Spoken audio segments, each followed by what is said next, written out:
Sam Raimi. Thanks for coming here. Nice to meet you. This is my home away from home, Comic-Con. It really is. Yeah, I'm just a geek central, and I loved it here. I love going down to where they sell the comics, so not the Hollywood part of it. I like the basic, Artist Alley, the simple center. Yeah, and there's a lot of stuff to see. You're clawing through piles of people to do it at San Diego, but it's been amazing so far. We're going to talk about Oz the Great and Powerful, which I hadn't seen anything from before they showed me to prep for this panel, and it looks amazing. What can you tell folks about it? Well, it's based on Frank L. Baum's great books that he wrote at the turn of the century, and it's really the story of the wizard. It's who the wizard was, and how he came to be the great wizard we know. And really it's a story of a selfish man who is a bit of a Lothario, a little bit of a cad, not a great guy at first. He's a little selfish, and throughout the course of the journey, by the time he gets to Oz, it's really like a land of second chances for him. And he is influenced by friends and a great admirable love for the good witch Glinda. He starts to care about her, and he's shown the right way to live his life, and it's about how he becomes a little bit more of a selfless man. Yeah. So James Franco is playing wizard. That's right. And so, what can you tell us a little bit about him before he gets to Oz? Well, the story takes place like the great Wizard of Oz wrote the original, and like the film, in Kansas. So he starts off as a carnival magician. And we see that he's a pretty good magician, but he lacks a lot in social skills, and human skills. And being a great person, he isn't that yet. But he has a good heart, and he just isn't really in touch with it. He thinks the way to greatness is through fame and fortune, when really it's about the sharing of his gifts and the selfless expression of his talents. So he's a little bit of a limited character as we begin, and then his life becomes untenable in Kansas. He's forced out. In fact, he's been sleeping with this woman. He's an adulterer. And Sweet. He's chased out. Awful, Sam. He's chased out of Kansas, and he takes a balloon up, and that balloon gets swept up into a tornado, and that's where he ends up. It's in the land of Oz. And actually, just because I want to make sure we have plenty of time, because we have some surprises as well, we do have a piece that was developed exclusively for Comic-Con that we're going to be able to show people. So let's roll that really fast. Put on your 3D glasses! There you go. And roll it, Ace! I hope people will be freaked out if I say that looks pants-crappingly good. What we just made. I'm honored. Thank you. Ever. Thanks for that nice response, guys. That was the first time showing it to anybody. That looks stunning. Yeah, Comic-Con exclusive, you guys. Holiday. As a special surprise, we'd like to bring out two of the actresses from the film. Please welcome Michelle Williams and Mila Kunis!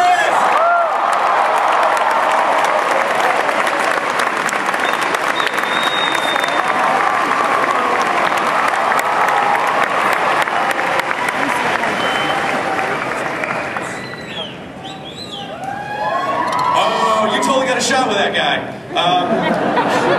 So let's talk a little bit about here's first Michelle. You played Glinda. So tell us a little bit about what that character was to you and how you approached it. Anything that you're allowed to say.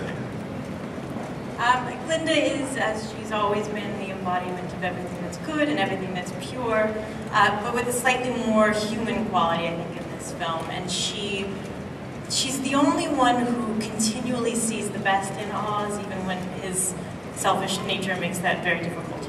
Yeah, and it's not, and by the way, I don't think it's not like the Glinda approach from the original Wizard of Oz. They're like, oh, you have the power to go, no.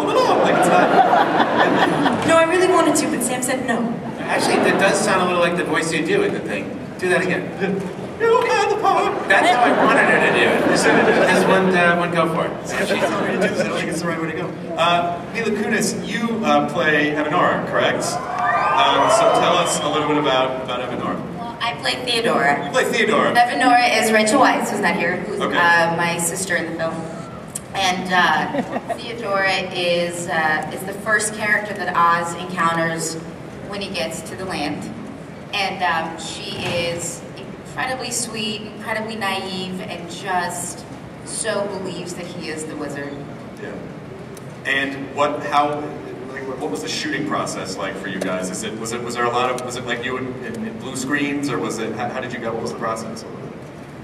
Well, I'll say this, Michelle and I never really got to work together as often as we wanted. Oh, you guys met Mila, this is Michelle. You know, I will say that I, going into it, thought that it was going to be all green screen and all blue screen, and it wasn't. The sets were built, and they were tangible. Linda's Castle was there, Emerald City was there, the Whimsy Woods were there. I mean, everything really truly was in front of you. So it was magical going to work, and you used your imagination when it came to like distant land, but as to what was in front of you, it was all there. I mean, you can't not, you know, for something that's such a core part of who we are, we're growing up seeing that movie, and then there it is, you're in it now. I have to tell you, walking onto Linda's Castle was one of the more magical experiences of my life. It was so truly breathtakingly beautiful. I cannot express it. The green in Emerald City was unlike anything I've ever seen, and these are sets, and they were magical. I don't even know what this is going to look like on screen. What we just saw looked pretty amazing. I think we have a few minutes for questions. Just want to make sure we have time for audience questions. So let's fire up the audience. Question light. He's not. No. Yeah, I think he said, "Where's Bruce?" Bruce right here. Does make an appearance. Oh, sorry. Oh, yeah, he's right there. There you go. You want to know where Bruce was? Right over there. All right. This is for Sam. You can never kill a classic, so will the classic be in the movie? That car, the 1973 Delta 88 Oldsmobile Classic, is in the picture. It plays a very challenging role. It's not seen in its original form. It had to really alter its appearance to fit into the Land of Oz. But part of its engine block and part of its, I think its camshaft was used. It's playing another role. Part of the Wizard's machinery. Thank you. It's improving. All right, next question. Hello, Lady TARDIS. Hello. Hi, my name is Mel. I wanted to know. Wow, the echo. Anyways, I'm a part of the Shadow fandom, and all of us have been wondering for some time if that pet project of yours would ever see fruition, or if there's been any progress on that. Because I've heard you were going to work on something a little closer to the original pulp novels. I'm so sorry, I don't think we were able to hear. Did you stand a little bit closer to the microphone? Sorry. Oh, that's okay.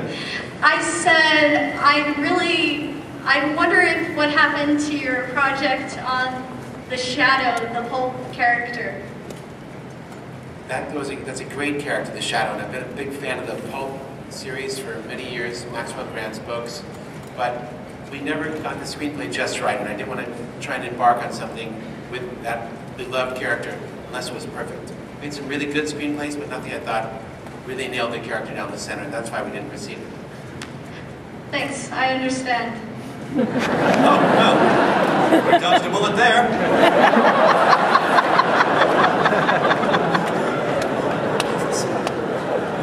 I'm a jerk. You're on the inside. All right. What is your name, sir? I'm Travis the Small One. Just a little bit closer to the microphone, Travis. Hi. I've been following like the teaser images that have been coming out the last few weeks, and I noticed the balloon looks eerily like the one from the 39 film.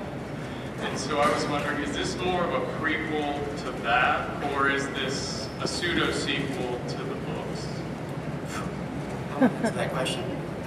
It's really, Mitchell Kapner, the original writer of the screenplay, took the Baum books and gathered different information that Baum had written about the character of the wizard in the second Oz book, and the third Oz book, and the fourth Oz book. Then he put those events in chronological order, and then he really just made up the rest from his imagination. So it's really based on the book, and it nods lovingly toward the 1939 great classic Wizard of Oz. All right. Oh, hello. It's me again. Yes, we can tell. Yes. Well, as a costume obsessee, I was wondering if the shoes are ruby or silver, or if we don't see them at all. Mila's shaking his head. Her head.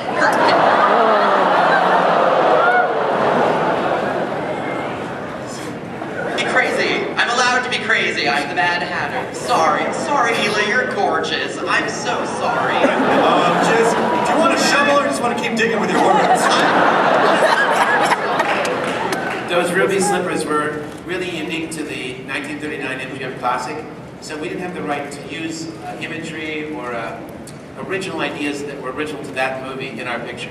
We just had to base it on the book, so no, they don't make an appearance in our film. Gotcha. Thank you. Thank you. The poor guy's going to torture about that he's going to torture himself for the next year. Like, I didn't mean to say that. One more question. We have time for a couple more questions, I believe. No, it's somebody completely different this time. Yes. Oh, you fooled us all with your deceptive verbiage. I was curious. Will you be having tie-ins of classic book characters such as Scarecrow or Tin Man? He wanted to know if you'd see class characters like Scarecrow, Tin Man. Yeah. Those characters are not part of this picture, actually. Because this takes place before the Wizard of Oz book or movie took place. It's really before Dorothy got there. And it's about how the wizard became this great man and how he became the wizard and how he became ensconced in the Emerald City. So that by the time our picture ends, really, the audience has one interpretation of how it all came to be in that unique situation with his rejections and his protection, him being the protector of that city. So it's before any of those characters make their appearance. Oh, goody. Okay. Oh, good. All right. Thank you. Of course. Sorry. Yes. Anyway, away from there. All right. One more question. I think we have time for. Thank you. I loved from the preview the black and white to color of it. The balloon was mentioned. You mentioned some restrictions. Now, what other pieces from the 100-year history really sparked your visual look for the new film?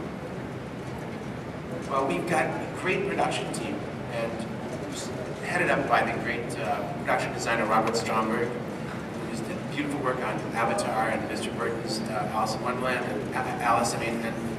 So really we wanted to create an absolutely unique look. But there's so much great description described by Baum in his books. That's really where it started.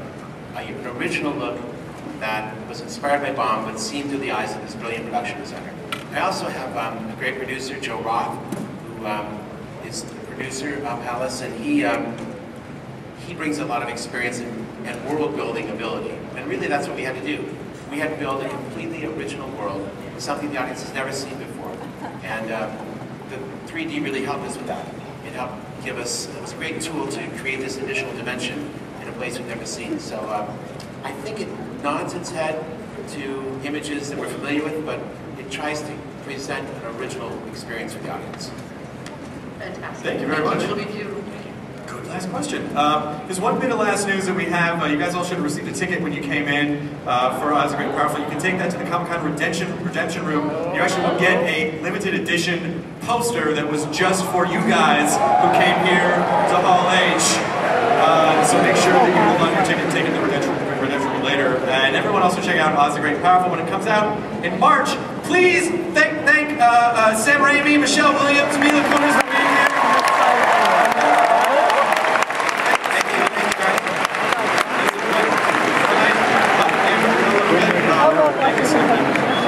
It's nice to meet. Oh, it's nice to meet you guys too. Thank you so much for coming. Very nice to meet you.